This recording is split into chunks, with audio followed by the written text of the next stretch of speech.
Allos Parakletos. Allos Parakletos, ang ibig sabihin, another comforter of the same kind. Yun po yung tinatawag natin na yun yung inspirasyon.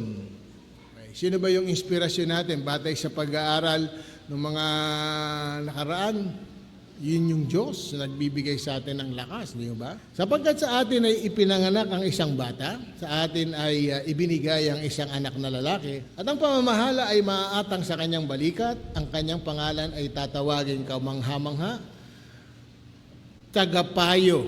Sa wikang English po yan is Counselor, which is Parakletos. Si Jesus Christ po, ito po yung Diyos na nagkatawang tao. Maliwanag po, makapangyarihang Diyos, yun. Kaya yun siya yung nagkatawang tao, walang hanggang Ama. At Pangulo ng Kapayapaan. Sa ibang salin ng Bible, kung tawagin ito wonderful. Diretso po, hindi basta wonderful lang, kundi wonderful counselor, kamangha-mangha, kagilagilalas, na tagapayo. Yan ang ating Panginoong Hesukristo. Tagapayo siya.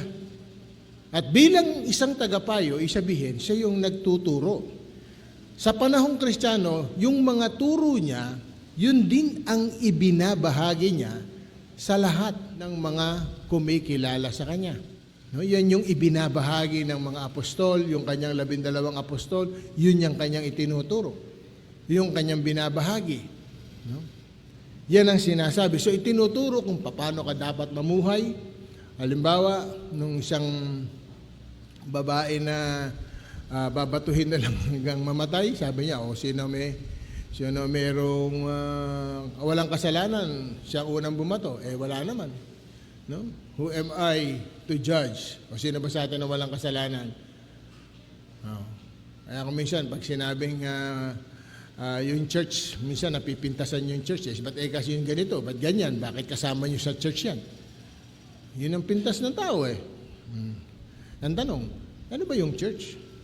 Ito po yung ospital ng mga pinagaling ng Diyos, nagpapagaling pa. Tinuturuan ka. Ina-advisean ka, kina-counsel ka. Yun. Counselor, tinuturuan ka, ginagabayan ka. It's a process. No? At sino ba sa atin yung pagkatapos na mabautismuhan? Perfecto na kagad siya. Sige nga. Pero it is a process. Continuous yan. Unti-unti. Proseso yan. Kasi meron kang counselor.